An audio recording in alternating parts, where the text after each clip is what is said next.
प्रश्न क्रमांक 52 पाहू आपण. तर वर्गातील 50 विद्यार्थ्यांची सरासरी 25 आहे. वर्गातील 50 विद्यार्थ्यांच्या पहिल्या 25 विद्यार्थ्यांची सरासरी 13 आहे. राहिलेल्या 25 विद्यार्थ्यांची सरासरी 17 आहे. तर एकूण सरासरी किती पहा.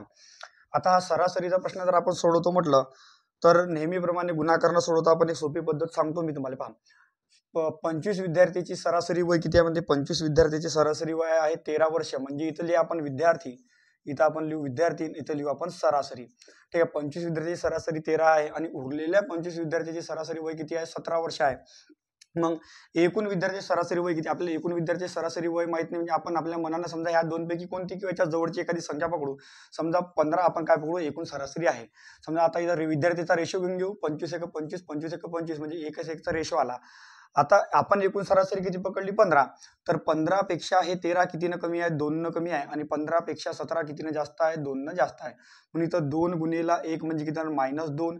इथं 2 गुणिला 1 म्हणजे काय होणार +2 म्हणजे प्लस मायनस काय होणार मायनस म्हणजे किती आले 0 आले. आणि आपण सरासरी किती पकडली होती 15. 15 + 0 म्हणजे सरासरी किती येणार 15. असं नाही की तुम्ही 15 घेऊ शकता. 15 जागेवर 17 16 कोणतेही घ्या शेवटी येणार तेच. जसं की करून पहा मी तुम्हाला सांगतो. जर समजा इथं 15 आहे 15च्या ठिकाणी जर का समजा आपण 15च्या ठिकाणी जर का आपण समजा इथं 25 आणि इथं 25 इथं 13 आणि इथं 17 15च्या ठिकाणी जर का समजा आपण 17 घेतले. ठीक आहे. सरासरी आपण 17 पकडू. रेशो आपण 1चा रेशो आला. तर 17 पेक्षा हे कितीनं कमी आहे 17 पेक्षा हे कमी आहे आपल्याजवळ 4 न 17 पेक्षा कमी आहे 0 न. ठीक आहे. 4 गुणिला 1 म्हणजे काय येणार -4 1 गुणिला 0 म्हणजे 0 म्हणजे इथं -4 झाला. ठीक आहे. आता -4 झाला. मग रेशो किती आले एकूण विद्यार्थ्याचा रेशो किती येणार 1 आणि 1 2. 2ले जर काही भागतो म्हटलं तर 4/2 म्हणजे किती येणार -2. सरासरी पकडली होती 17. 17 मधून 2 गेले उरले किती 15. शेवटी सरासरी किती ते 15चे ते. म्हणून हे पद्धतीनं जर का तुम्ही सरासरी करतो म्हटलं ह्या पद्धतीनं सोपी जाते सरासरी करायला. प्रश्न क्रमांक 53 पहा. प्रश्न क्रमांक 53 म्हणते 3 metre plus 125 metre plus 55 metre बरोबर किती मीटर. आता आपल्याला दिलेला आहे 3 मीटर दिलेले आहे. त्यानंतर 125 सेंटीमीटर आणि आपल्याला म्हणते 55 मिलीमीटर. तर आपल्याला विचारलं बरोबर हे सगळे किती मीटर होणार. तर आपल्याला मीटर करायचे सगळे म्हणजे 3 मीटर तर आपल्याजवळ आहेच.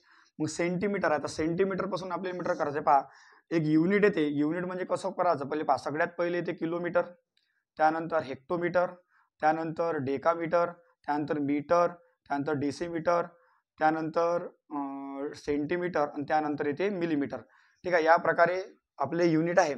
Kilometre, hectometre, decametre, metre, decimetre, centimetre आणि मिलीमीटर. किलोमीटर वरून जसे जसे आपण वर जाऊ प्रत्येक घराले आपल्याला कितीने गुणा लागन 10 गुणा लागन आणि मिलीमीटर वरून जसं जसं खाली प्रत्येक घराले आपल्याला 10 भागा लागते. मग आपल्याला 125 सेंटीमीटरचे आपले काय करायचे मीटर करायचे आहे. सेंटीमीटर इथं आहे आणि सेंटीमीटरचे मीटर करणार म्हणजे 1 2 म्हणजे किती घरं खाली येणार 2 घरं खाली येणार. 2 घरं खाली येणार म्हणजे 3 मीटर तर आपले झाले. 3 मीटर झाले. 2 घरं खाली येणार म्हणजे 125 भागेला किती शून्य येणार 2 शून्य म्हणजे किती येणार 1.25 मीटर म्हणजे इथे येऊन आपल्याजवळ 1.25 मीटर हा झाला.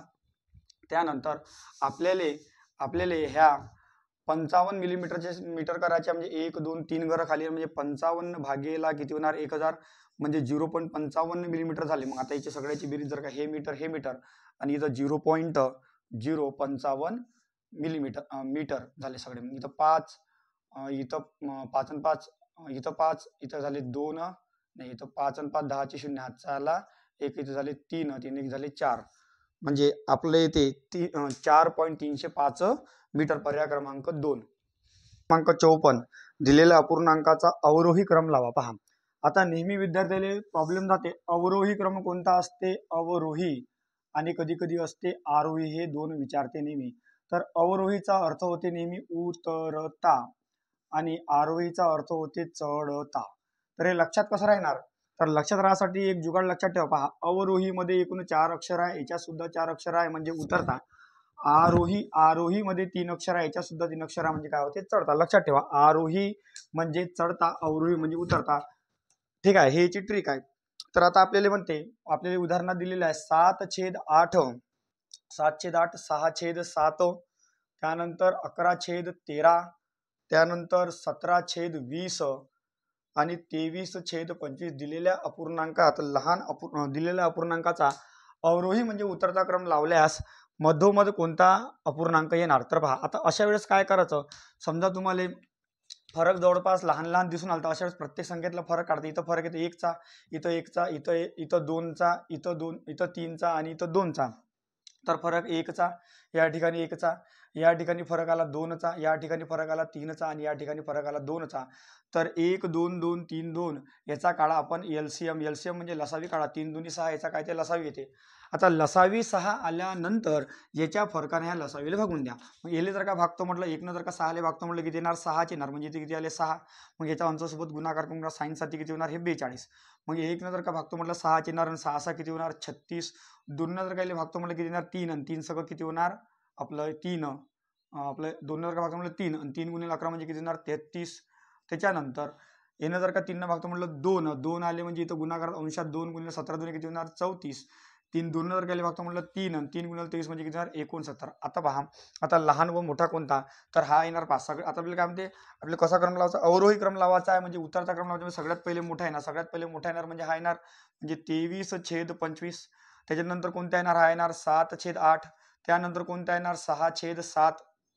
त्याच्यानंतर कोणता येणार 17/20 आणि शेवटी कोणता येणार 11/13. आता हा अवरोही क्रम लागला म्हणजे बरोबर कोणता क्रम लागला, उतरता क्रम. म्हणजे हा मोठा आहे, याच्यापेक्षा हा मोठा आहे, याच्यापेक्षा हा मोठा आहे, याच्यापेक्षा हा मोठा आहे. तर एकदम मधोमध कोणता येणार 6/7 म्हणजे पर्याय क्रमांक 3 6/7. 55 प्रश्न क्रमांक 55 म्हणते 40 रुपयाला 8 संत्री विकल्यावर एक व्यक्ती 20% तोटा होतो, तर 20% नफा कमवण्यासाठी त्याने 30 रुपयामध्ये किती संत्री विकावी. नेहमी लक्षात ठेवा. तर अशा प्रकारच्या एक छोटंसं तुम्हाला सूत्र सांगतो पहा. वरती येणार नेहमी रुपये. तर 40 रुपयाला 8 संत्री विकल्यावर आहे ना, वरती नेहमी काय येणार आपल्याजवळ रुपये येणार. त्यानंतर खाली काय येणार वस्तू, खाली येणार वस्तू आणि इथं कंसात गुन्हेला येणार 100% नफा. ठीक आहे, बरोबर. वरती येणार रुपये भागेला इथं काय येणार वस्तू, वस्तू गुन्हेला 100 वजा टक्के तोटा. ठीक आहे, याचं हे सूत्र आहे, लक्षात ठेवा. तर 40 रुपयाला 8 संत्रे खरेदी केले म्हणजे वरतं रुपये येणार 40 रुपये. 8 वस्तू म्हणजे 8 वस्तू खरेदी केल्या व किती टक्के नफा झाला म्हणते 20% नफा झाला. म्हणजे 100 अधिक 20 म्हणजे किती होणार 120.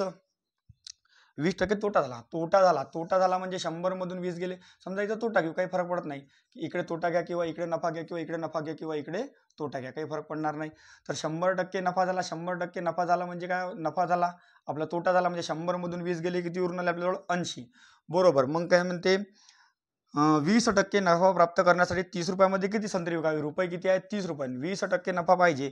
तर संत्र्याची वस्तू जी आपली माहित नाही किती आहे, तर नफा पाहिजे 20% म्हणजे काय होणार 100 अधिक 20 म्हणजे किती होणार 120. आता हे आपल्याला सोडवायचं आहे.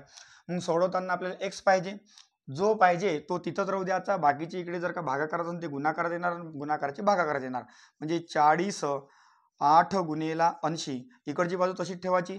इकडे तुम्हाला एक्स पाहिजे, एक्स तसाच राहू द्या. त्यानंतर हा 120 इकडचा भागाकाराचा इकडे गुणाकारात येणार आणि इकडे हे इकडचा गुणाकाराचा इथं भागाकारात येणार. हे जर का आपण सोडतो म्हटलं तर 40 1 40, 40 दुनी 80, 0 0 कटला. आता 3 चौक 12, बे 1 बे, बे दुनी 4, 2 जर काही भागतो म्हटलं की त्याला 4. म्हणजे किती वस्तू विकायला लागणार त्याला 20% नफा होण्यासाठी त्याला 4 वस्तू विकायला लागणार. म्हणजे पर्याय क्रमांक.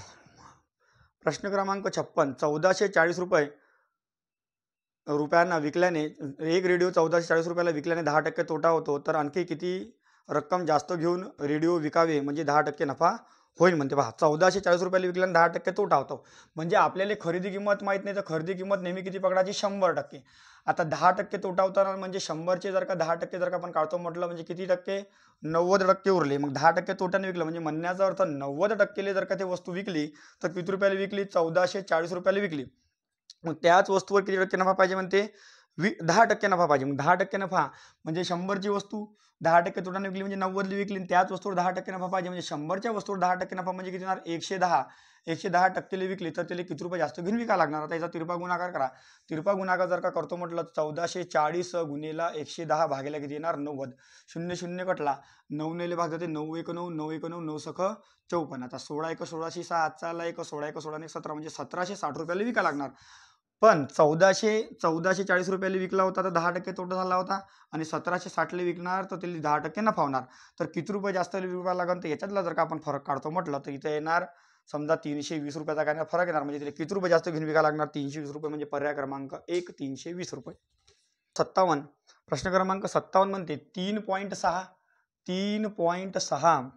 त्यानंतर 1.8 त्यानंतर 0.144 याचा आपल्याला काय काढायचा आहे, लसावी काढायचा, म्हणजे एलसीएम काढायचा आहे. पहा आता पॉईंटचा लसावी काढायला भरपूर जणांना प्रॉब्लेम जाते. तर पहा आता मी तुम्हाला एक सोपी साधी पद्धत सांगतो. नेहमी हे पद्धत करा, यानं तुम्ही फसणार नाही. पहा इथं सगळ्यात जास्त किती घरांतर पॉईंट आहे, 3 घरांतर पॉईंट आहे. म्हणून प्रत्येकाला काय करा, 1 वर 3 शून्य म्हणजे 3.6, 3 घरांतर पॉईंट आहे म्हणून कितीने गुणून द्या, 1000 गुणून द्या. त्यानंतर 1.8 येले सुद्धा सर्वाधिक 3 घरांतर पॉईंट आहे म्हणून येले सुद्धा कितीने गुणून द्या, 1000 गुणून द्या. आणि 0.144 येले सुद्धा कितीने गुणून द्या, 1000 गुणून द्या. मग गुणाकार केल्यानंतर हा पॉईंट जर का काढतो म्हटलं तर भागिले येणार 10, हा 0 0 म्हणजे इथे किती आले 3600. हा पॉईंट काढतो म्हटलं म्हणजे इथं 0 म्हणजे हा 0 0 काढला म्हणजे इथे किती झाले 1800. त्यानंतर हे 3 घरांचा पॉईंट काढतो म्हटलं म्हणजे इथं 3 0 म्हणजे 1000 कटले म्हणजे किती झाले 144.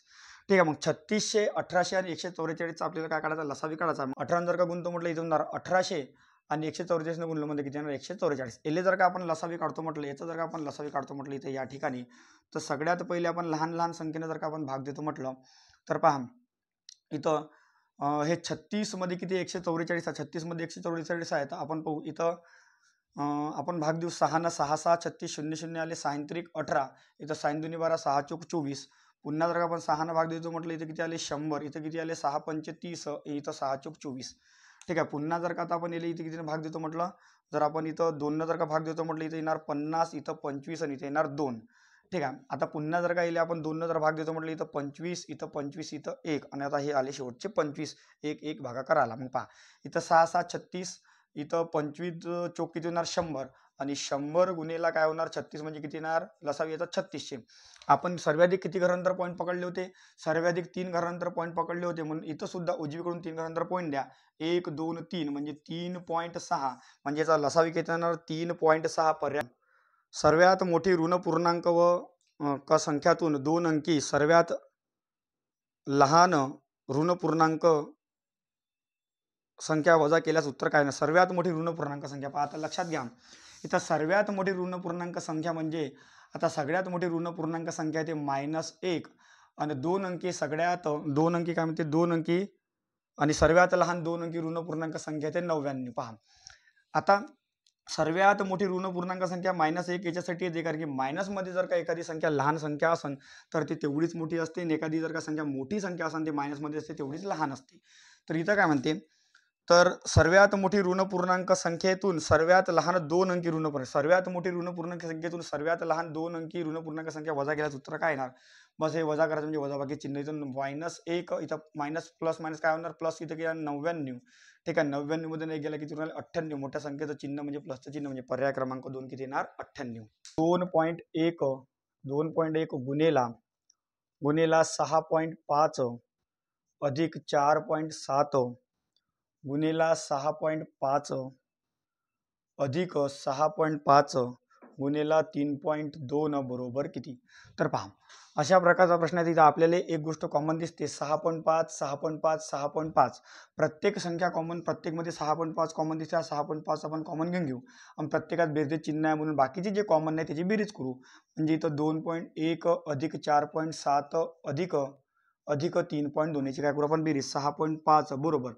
इथं पहा 7 2 9, 9 1 10 ची 0 हातचा आला 1 म्हणजे 3 1 4, 4 4 8 2 किती झाले 10 म्हणजे इथे किती आले 10.0 म्हणजे हा पॉईंट निघून जाते. म्हणजे 6.5 गुणेला काय होणार 10. 6.5 न जर का 10 गुणतो म्हटलं तर जर का एका घरांतर पॉईंट 10 1 0 निघून जाईल म्हणजे 65 गुणेला 1 म्हणजे 1 म्हणजे किती येणार 65 म्हणजे पर्याय क्रमांक 4 65. म्हणते 35 मधून कोणती संख्या वजा करावी म्हणजे त्या संख्येने वजाबाकीस भाग दिल्यास भागाकार 6 उरते. 35 मधून कोणती संख्या वजा करावी म्हणजे x वजा करावी म्हणजे त्याच संख्येने म्हणजे कोणत्या संख्येने x ने म्हणजे त्याच संख्येने भागाकार दिल्यास भाग दिल्यास भागाकार किती येते म्हणजे 6 येते. मग आता काय होणार 6 इकडे x इकडे 6 इकडे भागाकाराचा गुणाकारात जाणार म्हणजे 35 वजा x बरोबर 6 गुणिले x म्हणजे 6x x सारखे सारखे जवळ ना म्हणजे 35 मायनस सगळेजणांना काय होणार प्लस काय होणार 7x बरोबर x पाहिजे x बरोबर 7 5 35 म्हणजे x बरोबर किती येणार 5 म्हणजे पर्याय क्रमांक 1 5. म्हणते पहिल्या नळाने एक टाकी 20 तासात भरते मात्र दुसऱ्या नळाने ती टाकी 12 तासात रिकामी होते. जर दोन्ही नळ एकाच वेळी चालू केले तर टाकी किती वेळात भरेल. पहा पहिल्या नळाने म्हणजे ए नळ एक टाकी 20 तासात भरते आणि बी नळाने तीच टाकी 12 तासात रिकामी करते. 12 तासात रिकामी करते म्हणजे काय येणार, वजा बाकीचं चिन्ह आहे. तर दोन्ही एकाच वेळी सुरू केलं तर टाकी किती वेळात भरणार. तर ए ची क्षमता पूर्ण भरण्याची 20 तास आणि बी ची क्षमता पूर्ण रिकामी करण्याची 12 तास आहे. 12 आणि 20चा जर का आपण लसावी काढतो म्हटलं तर किती येणार, 60. म्हणजे टोटल टाकीची क्षमता आहे ते 60 लिटर. मग 20 तरी किती होणार, 60 आणि 12 पंचे किती होणार, 60. म्हणजे म्हणण्याचा अर्थ एका तासात 3 भरते व 5 लिटर काय होते, रिकामी होते. तर टाकी किती वेळात भरणार. मग आता ए आणि बी मिळून टोटल 60 लिटर आहे. 3 आणि 2, 3 मधून 5, 3 मायनस 5 म्हणजे 5, 3 भरते 5 रिकामी करते. म्हणजे टाकी किती रिकामी होते एका तासात, 2 रिकामी होते. आहे किती लिटर, 60. 60 भागेला 2 म्हणजे किती होणार, 20 त्रिक 60 म्हणजे किती तासात रिकामी होणार, 30 तासात रिकामी होणार. म्हणजे पर्याय क्रमांक 4. बी सी यांच्या वेगाचे गुणोत्तर, ए बी सी यांच्या वेगाचे गुणोत्तर 2 यास 3 यास 4 आहे असून समान अंतर पार करण्यासाठी ए बी सीचे वेळेचे गुणोत्तर किती. ए बी सीचे वेळेचे गुणोत्तर किती. वेळेचे वेग हे वेळेचे काय असते, विरुद्ध असते. मग आता याचं वेळेचे आपल्याला गुणोत्तर काढायचं आहे. वेगाचा गुणोत्तर दिलेला आहे ए यास बी यास सी. तर काय करा, जेचा आपल्याला गुणोत्तर पाहिजे तो झाकून ठेवा, बाकीचा गुणाकार. ए पाहिजे बीचा गुणाकार 4 त्रिक किती होणार 12. बी पाहिजे सी आणि एचा गुणाकार 4 दुनी किती होणार 8. सी पाहिजे ए आणि बीचा गुणाकार 3 दुनी 6. आता याचा रेशो आला, आपण याला अजून एका संख्येने भाग देतो, 2 भाग देतो म्हणजे 6, 4 आणि 3. म्हणजे पर्याय क्रमांक कोणते ते 4, 6, 4 आणि 3. म्हणजे वेळेचा रेशो किती ते 6, 4 आणि 3. प्रश्न क्रमांक 65. प्रश्न क्रमांक 65 2 0.2 आणि 0.02 गुणेला 0.002 यांचा गुणाकार किती.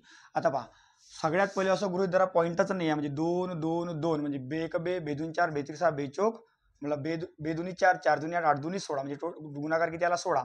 मग आता एकूण किती घरांतर पॉईंट आहे मोजा. 1 2 3 4 5 6. तर इकडे सुद्धा उजवीकडून 6 घरांतर पॉईंट आहे. म्हणजे 1 2 3 4 5 6 म्हणजे काय ना 0.00016 0.0016 म्हणजे 40 म्हणजे पर्याय क्रमांक 4 0.0000. प्रश्न क्रमांक 67. एका चौरसाची बाजू थोडीशी मिस्टेक झाली, इथं 12 आलेला आहे तर तिथे 10 सेंटीमीटर पाहिजे होतं व दुसऱ्या चौरसाचा कर्ण 12 सेंटीमीटर आहे. तर दोन्ही चौरसाच्या क्षेत्रफळातील फरक किती पहा. आता चौरसाची बाजूचं क्षेत्रफळ आपल्याला काढायचं आहे. म्हणजे काय होते, बाजूचा वर्ग म्हणजे बाजू आपल्याला दिलेली आहे किती, बाजू दिलेली आहे या ठिकाणी 10 म्हणजे 10चा वर्ग म्हणजे याचं क्षेत्रफळ किती येणार, पहिल्या चौरसाचं क्षेत्रफळ येणार 100. ठीक आहे. दुसऱ्या चौरसाचा कर्ण 12 सेंटीमीटर आहे. मग कर्णाचा क्षेत्रफळ काढायचा म्हणजे काय होते 1/2 कर्णाचा वर्ग. ठीक आहे. मग इथं या ठिकाणी क्षेत्रफळ काढायचं 1/2 ज्याचा कर्ण किती दिलेला आपल्याला, कर्ण दिलेला आहे 12. 2 जर काय 12चा वर्ग म्हणजे किती होणार 144. जर 144 ला 2 भागतो म्हणजे किती येणार इथं 72. तर हे झालं पहिल्या चौरसा क्षेत्रफळाचा वर्ग, आपलं पहिल्या चौरसाचं क्षेत्रफळ, आणि हे झालं दुसऱ्या चौरसाचं क्षेत्रफळ. म्हणजे पहिल्याचं आलं 100, दुसऱ्याचं आलं 72. म्हणजे दोन्ही चौरसाच्या क्षेत्रफळातील अंतर किती आलं 28 सेंटीमीटर प्रति वर्गमीटर आला. तर म्हणजे पर्याय क्रमांक 2 28. 3 वेगवेगळ्या चौकात ट्रॅफिक लाईट क्रमशः 48 सेकंद व 72 सेकंद आणि 160 झालेल्या प्रश्नात तिथं या ठिकाणी आपल्याला 108 करा लागेल. 108 करा सेकंदानंतर बदलते. जर सर्व लाईट 8 वाजून 20 मिनिटांनी सोबत लागले होते तर पुढे किती वाजता लागणार. तर पहा इथे या ठिकाणी आपल्याला 48 72 आणि 48 72 आणि 108चा काय काढायला लागणार आहे, आपल्याला लसावी काढायला लागणार आहे. तर 48 72 आणि 108चा एलसीएम जर का आपण इथं काढतो म्हटलं तर पहा 48 जर का आपण सगळ्यात पहिले 2 भागतो म्हटलं, 2 भाग देऊ आपण, भागाकार करू. इथे येणार 24, इथे येणार 36, इथे येणार 54. पुन्हा 2 भाग देतो म्हटलं इथं 12, इथं येणार 18, इथं येणार 27. पुन्हा 2 भाग देतो म्हटलं इथं 6, इथं 9, 27 जसे. पुन्हा 2 भाग देतो म्हटलं इथं 3, 9 आणि 27 जसे. पुन्हा 3 भाग देतो म्हटलं 3 1 3 3 3 9 3 9 27. पुन्हा 3 1 1 3 पुन्हा 3. मग आता सगळ्याचा गुणाकार बेदुनी 4 4 दुनी 8 8 दुनी 16. ठीक आहे. इथं किती होणार 3 त्रिक 9 9 त्रिक 27. 16 गुणेला किती होणार 27. ठीक आहे. 16 गुणेला 27 याचा जर का गुणाकार करतो म्हटलं ते 432. म्हणजे म्हणण्याचा अर्थ 432 काय ते लसावी येते. आता 432 हे काय सेकंद आहे ना, 48 सेकंद 72 सेकंद 108 सेकंद म्हणजे हे सुद्धा काय येणार आपले सेकंद येणार. मग सेकंदाले आपल्याला मिनिटात रूपांतर करता येईल. भागीला 60 करा. 60 जर का आपण भागाकार देतो म्हटलं साइन 7 42 म्हणजे इथे किती झाले साइन 7 42 म्हणजे हे झाले 420 सेकंद आणि हे इकडचे उरलेले साइन 7 42 उरला किती एक म्हणजे 12 सेकंद वेगळे. ठीक आहे. हे 12 सेकंद इकडे येणं जर का भागतो म्हटलं म्हणजे साईनचा ते विचार म्हणजे किती झाले 7 मिनिटं. हे 7 मिनिटं इकडचे 12 सेकंद. तर 8 वाजून किती होते आपल्याला 8 वाजून किती मिनिटांना लागले होते 8 वाजून 20 मिनिटांना. तर 8 वाजून 20 मिनिटांमध्ये जर का आपण हे जोडतो म्हटलं 8 20 आणि 7 किती झाले 8 27 आणि 12 सेकंद म्हणजे पर्याय क्रमांक 2 8 27 आणि 12 सेकंद. प्रश्न क्रमांक 69 म्हणते एक रेल्वेची लांबी 750 मीटर असून ते एका उभ्या माणसाला ओलांडते तर रेल्वेचा वेग 54 किलोमीटर प्रति तास असेल तर माणसाला किती सेकंदात ओलांडते. पहा इथं रेल्वेची लांबी आपल्याला दिलेली आहे. रेल्वेची लांबी म्हणजे स्पीड आपल्याला दिलेला आहे. रेल्वेचा स्पीड दिलेला आहे 54 किलोमीटर प्रति तास. ठीक आहे. आणि रेल्वेची लांबी म्हणजे लांबी यल दिलेला आहे 750 मीटर. तर किती वेळात ओलांडते म्हणजे आपल्याला टी काढणं आहे. आता रेल्वे ज्याही वेळेस एखाद्या व्यक्तीले ठीक आहे किंवा एखाद्या झाडाले किंवा एखाद्या खांबाले ठीक आहे एखाद्या व्यक्तीले झाडाले किंवा एखाद्या खांबाले ज्यावेळेस ओलांडते तर रेल्वे कोणाचं अंतर ओलांडते स्वतःचं अंतर ओलांडत असते. म्हणून एखाद्या व्यक्तीले रेल्वे ओलांडून आली म्हणजे म्हणण्याचा अर्थ स्वतःला ओलांडून आली त्यावेळेस हे सूत्र लागणार म्हणजे येणार लांबी ठीक आहे बरोबर वेग गुणिले काय येणार वेळ. लांबी किती आहे 750 मीटर, वेग आहे 54. आता ह्या 54 चे मीटर पर सेकंद आपल्याला रूपांतर करायचं आहे तर इले 10/36 न तुम्हाला भागाकार द्यायला लागेल. किती वेळात ओलांडते आपल्याला माहिती नाही म्हणजे प्रश्नार्थक चिन्ह. ठीक आहे. मग इथं जर काय सोडवतो म्हटलं इथं 9 चौक 36 9 सख 54 ठीक आहे. हा शून्य याच्यासोबत कडून गेला म्हणजे आपला 75 गुणिला 4 भागेला किती होणार 6. जर का भागतो म्हटलं 3 दुनी 6 3 दुनी 6 3 5 15 बेक बे बेदुनी 4 25 दुनी किती 50. तर त्या व्यक्तीला किती सेकंदात ओलांडणार 50 सेकंदात ओलांडणार म्हणजे पर्याय क्रमांक 3 50. y व्यस्त चलन आहे जेव्हा x व y व्यस्त चलन आहे जेव्हा x बरोबर आपल्याजवळ 24 दिलेला आहे आणि y बरोबर आपल्याला 12 दिलेला आहे आणि x बरोबर 6 दिलेला आहे तर काय म्हणते y बरोबर किती. बस काही नाही यायचा सरळ काय करा गुणाकार करून टाका म्हणजे 24 गुणिला 12 6 गुणिला y आपल्याला काढायचा आहे 6 इकडे भागाकार करायचा ना 24 गुणिला 12 भागेला 6 साइन दुनी 12 आणि 12 24 दुनी किती 48 म्हणजे y बरोबर काय येणार 48 येणार. म्हणजे व्यस्त चलन मध्ये काय म्हणजे व्यस्त चलन y बरोबर किती येणार 48 येणार. प्रश्न क्रमांक 71 परस्परांशी पूरक असलेल्या दोन कोणांची मापे समान असतील तर प्रत्येक कोण किती मापाचा असेल. पहा तर लक्षात ठेवा तर पूरक कोणाच्या मापाची बेरीज असते 180. परस्पराशी दोन कोण जोडले तर पूरक कोण कितीचा तयार होते म्हणजे 180चा. म्हणजे म्हणण्याचा अर्थ किती होणार म्हणजे एक कोण किती असणार 90चा आणि दुसरा कितीचा असणार 90चा. म्हणजे एक कोण कितीचा आहे 90चा आहे म्हणजे पर्याय क्रमांक 4 म्हणजे किती होणार 90. आणि क यांच्याजवळ एकूण 360 रुपये आहे. ब ची रक्कम ए च्या रकमेच्या दीडपट ब ची रक्कम ए च्या म्हणजे ए जवळ x आहे याच्या दीडपट म्हणजे 3x/2 आणि क ची रक्कम बी च्या रकमेच्या 1/3 म्हणजे 3x/2 च्या 1/3 आहे. आणि हे सगळे मिळून किती रुपये म्हणते 360 रुपये म्हणजे इथं किती ना बरोबर 360. मग हे जर का आपण सोडवतो म्हटलं इथं x अधिक 3x/2 अधिक 3 गुणिले x म्हणजे 3x किती होणार इथं 6 हे बरोबर किती येणार 360. याचा लसावी किती येणार आपल्याजवळ लसावी येणार 6. इथं काही नाही म्हणजे 1 आहे 1 न 6 वेळा गुणलं तर 6 येते वरतं सुद्धा 6 वेळा गुणलं लागेल 6 गुणिले x म्हणजे 6x अधिक 2 न इथं 3 वेळा गुणलं तर 6 येते वरतं सुद्धा 3 वेळा गुणलं म्हणजे 3 त्रिक 9x अधिक इथं 6 न इथं 1 वेळा गुणलं म्हणजे वरतं सुद्धा 1 वेळा गुणलं म्हणजे इथं 3x बरोबर किती झाले 360. ठीक आहे. तर या ठिकाणी जर का बेरीज करतो म्हटलं 9 आणि 3 किती झाले 12 12 किती झाले 18x भागेला किती येणार 6 बरोबर किती येणार 360. हे जर का सोडवतो म्हटलं 360 गुणिला 6 भागेला 18 18 दुनी 36 आणि साइन दुनी 12 म्हणजे 120 x बरोबर किती आला 120 x बरोबर किती आपल्याजवळ 120 आला. तर इथं x बरोबर 120 आला तर आपल्याला क ची रक्कम पाहिजे मग याच्या ठिकाणी 120 लिहा. क आहे आपल्याजवळ क आहे आपल्याजवळ 120 गुणिला तर क आहे आपल्याजवळ 3x/6 म्हणजे 3x/6 6 1 6 साइन दुनी 12 म्हणजे 20 त्रिक 60 म्हणजे क बरोबर किती येणार 60 म्हणजे पर्याय क्रमांक 4 60. क्रमांक 73 3चा घात 3 गुणिला 9चा घात 3 गुणिला 27चा घात 2 बरोबर 81 ची पावर x अधिक 1 तर x बरोबर किती म्हणते तर x बरोबर आपल्याला काढायचा आहे किती. मग इथं या ठिकाणी काय करू आपण प्रत्येकाचा पाया समान करून घेऊ. मग पाया समान करण्यासाठी इथं 3 प्रत्येकाचा पाया 3 करू म्हणजे हा 3 जास्त तसा राहील आता इथं 9 आहे म्हणजे म्हणण्याचा अर्थ काय होते, 3चा वर्ग हा गुणेला 3 म्हणजे इथे येणार गुणाकारात, इथं गुणाकारात. 27 म्हणजे काय होते, 3चा तिसरा घात, ठीक आहे, गुणेला हा होणार 2 बरोबर 81 म्हणजे किती होणार, 3चा चौथा घात गुणेला x अधिक 1 हे आपल्याला सोडवणं आहे. मग इथं 3x गुणेला 3 त्रिक किती होऊन आले पहा. आता गुणाकारात आहे, तुमचा बेस समान आहे तर काय होते, पॉवरची काय होते, बेरीज होते. मग 3 दुनी 6 अधिक इथं 6 होऊन जाणार, अधिक 3 दुनी 6 अधिक इथं 6 होऊन जाणार बरोबर. इथं 3 4 गुणिला x म्हणजे 4x अधिक इथं होणार 4. इथं 6 6 12, 12 आणि 3 किती होऊन आले आपल्याजवळ, 6 6 12, 12 आणि 3 किती आले 15 म्हणजे 3चा घात 15 बरोबर इथं 3, ठीक आहे.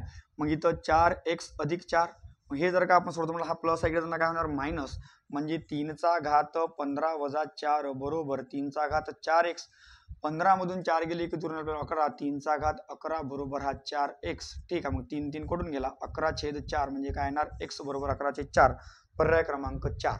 तर एका रकमेचे 18 वर्षात दुप्पट पैसे झाले तर सरळ व्याजाचा दर किती. दुप्पट पैसे झाले, मग दुप्पट म्हटलं तर पहा इथं काय होते, तर ते काय म्हणते, तर त्या रकमेचा दर किती म्हणजे इथं होते RT बरोबर इथं n-1 गुणिला काय होणार इथं 100.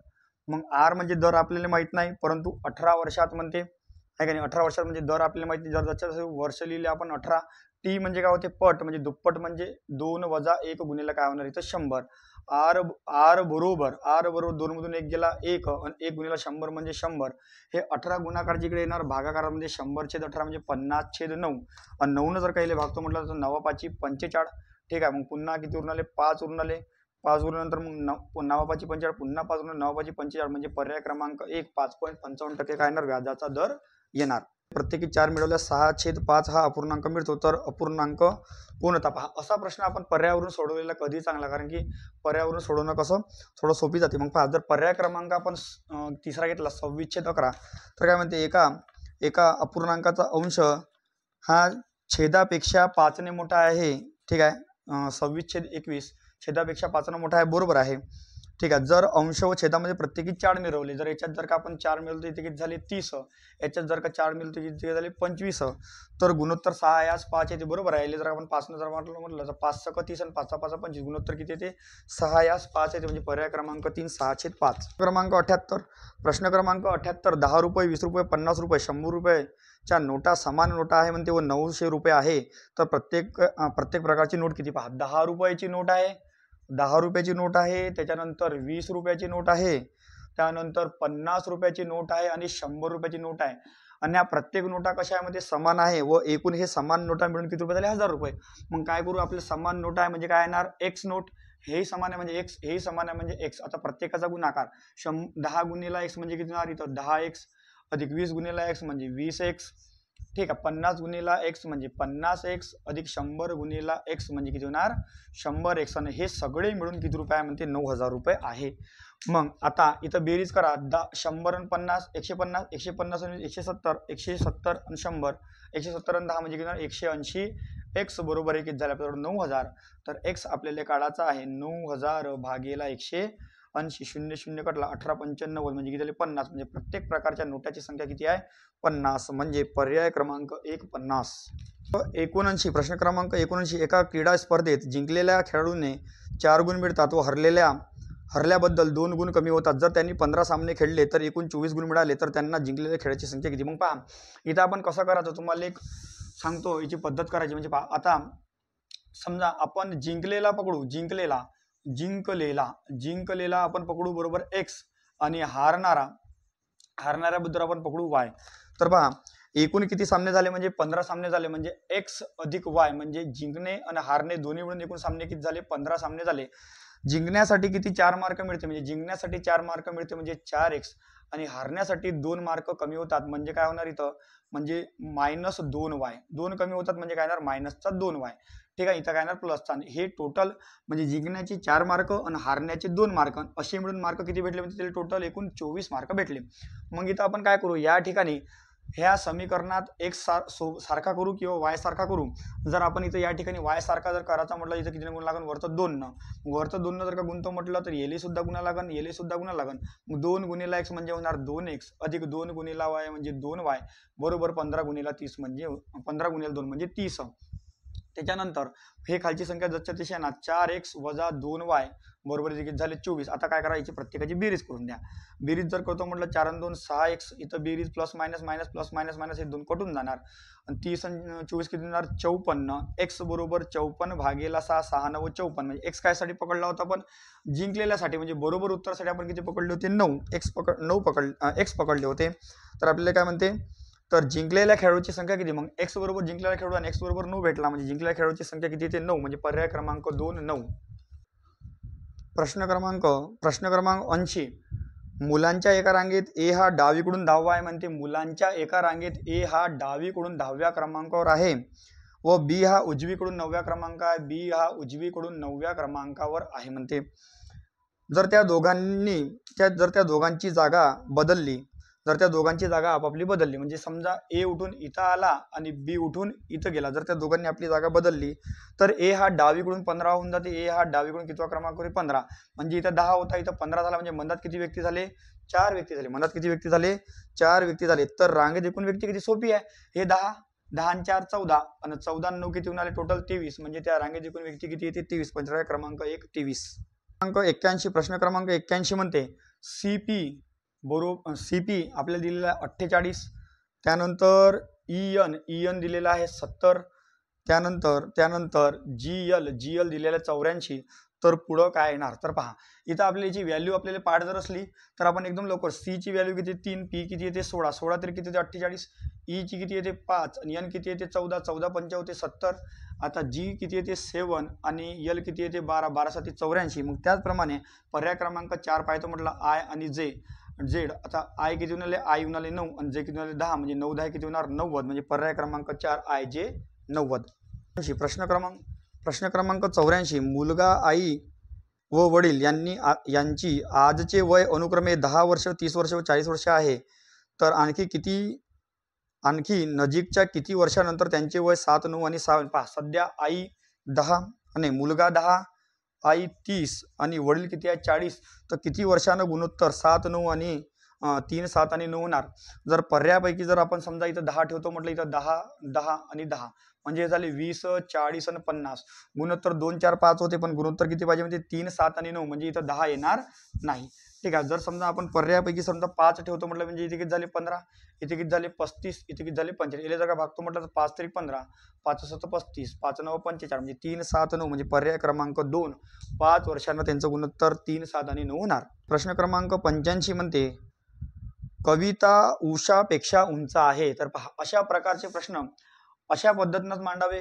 ठीक आहे. म्हणजे उभ्या पद्धतीनंच मांडावे म्हणजे उंच ठेंगणा गरीब श्रीमंत लहान मोठा हुशार बयाड जर का असं आलं तर हुशार वरतं बयाड खाली उंच वरतं ठेंगणा खाली. त्यानंतर जर का सोडतो म्हटलं पहा आता कविता उषापेक्षा उंच आहे तर या ठिकाणी कविता जे आहे ते उषापेक्षा उंच आहे म्हणजे म्हणण्याचा अर्थ कवितापेक्षा उषा काय लहान आहे. पण मोहिनीपेक्षा ठेंगू कविता उषापेक्षा उंच आहे परंतु मोहिनीपेक्षा ठेंगू म्हणजे म्हणण्याचा अर्थ मोहिनी हे कवितापेक्षा काय झाली उंच झाली. उमा गीतापेक्षा उंच इथं उमा आणि गीता कुठं दिलं नाही म्हणजे इकडे साईडने लिहू आपण उमा ही गीतापेक्षा उंच परंतु नीतापेक्षा ठेंगू कोण आहे उमा आहे. उषा कमल उषापेक्षा ठेंगू कमल हा जो आहे उषापेक्षा ठेंगू म्हणजे कमल कुठे येणार इथं कमल हा उषापेक्षा ठेंगू. पण नीतापेक्षा उंच म्हणजे नीता इथं आहे म्हणजे नीता इथं जर आहे तर मग नीताच्या खालचे उमा आणि गीता सुद्धा खाली येऊन जाणार आहे का नाही. तर अशा प्रकारे नीतापेक्षा उंच आहे कमल हे नीतापेक्षा उंच आहे. या 7 मुली उंचीमध्ये क्रमाने मधोमध कोणती येणार म्हणजे क्रमाने मधोमध म्हणजे 7 आहे तर 3 इकडे म्हणजे मधातली कोणती येणार कमल म्हणजे पर्याय क्रमांक 2 कमल. 86 प्रश्न क्रमांक 86 कोणता अंक येणार म्हणते दिलेल्या संख्येत कोणता अंक येणार. तर काय करा तर जे आपलं वर्तुळ आहे वर्तुळाच्या ज्या बाहेरच्या सगळ्या संख्या आहे त्याची काय करायची त्याची बेरीज जर करतो म्हटलं आणि बेरीज करून काय करायचं भागाकारात किती द्यायचा 4. मग अशाच प्रकारे जर का चौथा पर्याय तिसरा जर का सोडतो म्हटलं तर 16 अधिक 12 अधिक 18 अधिक 22 यांची जर का आपण बेरीज करतो म्हटलं पहा इथं 8 आणि 2 10 10 आणि 2 12 12 आणि 6 18 8 हातचा 1 2 आणि 1 3 3 आणि 1 4 4 आणि 1 5 5 आणि 1 6 भागेला किती करू आपण 4 4 जर काही भागतो म्हटलं 4 1 4 2 उरले 4 7 28 म्हणजे काय येणार पर्याय क्रमांक 2 17. 88 आपल्याला दिलेलं आहे आपलं चौकटात 223 23 आणि 176. ठीक आहे. त्यानंतर पुढच्या चौकटात दिलेला आहे 158 प्रश्नार्थक चिन्ह आणि 130. तर हे झालेलं असं आहे पहा. आता याच्यात काय केलेलं आहे, दिलेली संख्या हे जे आहे 23, दिलेली संख्याची काय केली आपण, दिलेली संख्या याची काय केली, मंदातल्या संख्येची इथं 23 14 पहा, याची दुप्पट केली. कितीची, 23ची. 23ची दुप्पट केली तर किती येणार 46. 23ची दुप्पट 23 ची दुप्पट केली तर किती येते 46. आणि 46 काय केलं याच्यात मिळून दिलेले ते कोणती संख्या आली 122 म्हणजे 176 प्लस 176 प्लस 46 जर करतो म्हटलं 6 बारशीतून आजचे आले 1 78 बारशीतून आजचा आले 222. मग इथे जर का समजा पर्यायामधून जर आपण इथं 14 घेतो म्हटलं 14ची दुप्पट किती होती 28. 28 जर का याच्यात मिळवलं तर ही संख्या भेटते. म्हणजे इथं 8 इथं 5 म्हणजे 158 म्हणजे इथं किती येणार 14 म्हणजे पर्याय क्रमांक 4 14. प्रश्न क्रमांक 91 सोपीच आहे. इथं CX EV त्यानंतर GT त्यानंतर IR तर पुढं काय येणार. तर इथं काय दिलेलं आहे आपले सगळे विरुद्ध अंक दिलेले आहे. म्हणजे C च्या विरुद्ध X येते, E च्या विरुद्ध V येते, त्यानंतर G च्या विरुद्ध T येते, T च्या विरुद्ध R येते. मग पर्यायामध्ये जर का असं जर का चालतो म्हटलं तर A च्या विरुद्ध काय येते Z येते, बरोबर आहे, मान्य आहे. त्यानंतर D च्या विरुद्ध काय येते W येते, बरोबर आहे, मान्य आहे. E च्या विरुद्ध E येते, बरोबर आहे, मान्य आहे. आणि K च्या विरुद्ध काय येते P येते, बरोबर आहे, मान्य आहे. परंतु हे क्रमबद्ध लागलेले आहे का ते आपल्याला पाहावं लागेल. मग क्रमबद्ध जर लागतो म्हटलं पहा C नंतर इथं काय सुटला D, E नंतर काय सुटला F, G आला, त्यानंतर G नंतर काय सुटला H, नंतर काय आला I नंतर काय सुटला J नंतर मग काय येणार इथं या ठिकाणी P म्हणजे काय येणार K आणि P. प्रश्न क्रमांक 92 61 11 31 91 41 आणि 71 ह्या आपल्याला संख्या दिलेल्या आहे. तर या संख्येपैकी आपल्याला म्हणते विसंगत घटक कोणता म्हणते. ठीक आहे. मग आपल्याला पर्यायामध्ये दिलेला आहे इथं 61 41 91 आणि 11 विसंगत घटक कोणता म्हणते. 61 ही मूळ संख्या, 41 ही मूळ संख्या आणि 11 ही मूळ संख्या, परंतु 91 ही मूळ संख्या नाही. म्हणून पर्याय क्रमांक 3 91 हा विसंगत घटक आहे. क्रमांक 95 प्रश्न क्रमांक 95 आपल्याला एक आकृती काढून दिलेली आहे. त्यात एकूण त्रिकोण आकृतीमध्ये एकूण कोण मोजायचे आहे. तर पहा आकृती अशा प्रकारे काहीतरी आहे. तर इथं हे 1 2 त्यानंतर हे 3 हे 4 5 किती रेषा आहे 1 2 3 4 5 1 2 3 4 5 5 रेषा आहे. मग आता एकूण किती याचे भाग पडून आले 1 2 3 4 5 6. मग काय होते आपल्याला त्रिकोण काढायचे, शेवटची संख्या गुणिला पुढची संख्या भागीला 2 2 ने भागले गेले 3 3 7 21 म्हणजे पर्याय क्रमांक 4 काय येणार 21. क्रमांक 96 म्हणते फरजाना आणि तस्मिना हे बहिणी आहे. फरजाना आणि तस्मिना हे काय बहिणी आहे. म्हणजे दोन्ही काय येणार मायनसचं चिन्ह येणार बहीण. ठीक आहे. त्याच्यानंतर पुढे काय म्हणते आलिम आणि अकबर भाऊ आहे. अलीम आणि अकबर. अलीम आणि अकबर हे दोघे जण कोण आहे म्हणजे भाऊ आहे. म्हणजे दोघे जण काय येणार प्लस हे काय येणार भाऊ आहे. त्याच्यानंतर आलिमचा मुलगा मोहम्मद, कोणाचा आलिमचा मुलगा कोण आहे म्हणते मोहम्मद. आलिमचा मुलगा मोहम्मद हा तस्मिनाचा भाऊ आहे. हा तस्मिनाचा भाऊ आहे म्हणजे म्हणण्याचा अर्थ हिचा भाऊ आहे. म्हणजे हे काय येणार इकडे फरजाना आणि तस्मिन इथं येणार. हे दोघी बहिणी आल्या मायनस मध्ये. आणि हिचा कोण आहे हा भाऊ आहे. हिचा भाऊ आहे म्हणजे म्हणण्याचा अर्थ फरजानाचा सुद्धा कोण आहे हा भाऊ आहे. कोण मोहम्मद भाऊ आहे. तर अकबरचे फरजानाशी नाते काय. तर अकबरचे फरजानाशी नाते काय. अकबरचे म्हणजे चे कोणाबद्दल लागला अकबर बद्दल. मग आता पहा हे तस्मिनाचा भाऊ आहे म्हणजे म्हणण्याचा अर्थ फरजानाचा सुद्धा भाऊ आहे. आणि फरजानाचे वडील कोण आहे अलीम. म्हणजे तस्मिनाचे सुद्धा वडील अलीम आहे आणि फरजानाचे सुद्धा वडील अलीम आहे. वडिलाचा भाऊ म्हणजे फरजानाचा कोण लागणार काका. म्हणजे पर्याय क्रमांक 3 काय येणार काका. त्यानंतर क्रमांक 99 24 12 प्रश्नार्थक चिन्ह 18 आणि 84 अशा प्रकारे दिला आहे. तर पहा याचा संबंध हा दिलेला आहे. तर सगळ्यात पहिले इथं काय केलेलं आहे 1/2 न गुणलेला आहे. 1/2 म्हणजे किती 12. मग 1/2 न गुणल्यानंतर मग याची काय केलेली आहे 1/2 मग नंतर गुणाकार किती आहे 3. म्हणजे इथे काय आले 12 पेक्षा 3 पुन्हा गुणाकार किती 1/2 म्हणजे किती 18. मग पुन्हा गुणाकार किती 3 म्हणजे 18 तरी किती होणार आहे आपलं इथे किती झाले 18 इथे किती 54. 18 तरी किती झाले पुन्हा 54. म्हणजे पॅटर्न कसं चालला 1/2 न गुणलं मग 3 न गुणलं मग 1/2 न गुणलं मग 3 न गुणलं 1/2 3 1/2 3 अशा प्रकारे गुणाकार तो चालू आहे. मण्यांच्या सहाय्या प्रश्न क्रमांक 100 मण्यांच्या सहाय्याने एक चौकोन तयार केला, प्रत्येक बाजूवर समान अंतरावर 11 मणी असले पाहिजे, तर एकूण किती मणी होणार? मग पहा, बाजू इथं पहा, बाजू आणि बाजूवरील मणी, बाजूवरील मणी गुणिले बाजू किती आहे 4, बाजूवरील मणी किती आहे 11. ठीक आहे, मग किती झाले 11 चोर 44. ठीक आहे, वजा काय होणार कोपरे, वजा काय होणार कोपरे, कोपरे किती आहे एकूण 4, 44 मधून 4 गेले किती उरणार 40, म्हणजे पर्याय क्रमांक 3 40.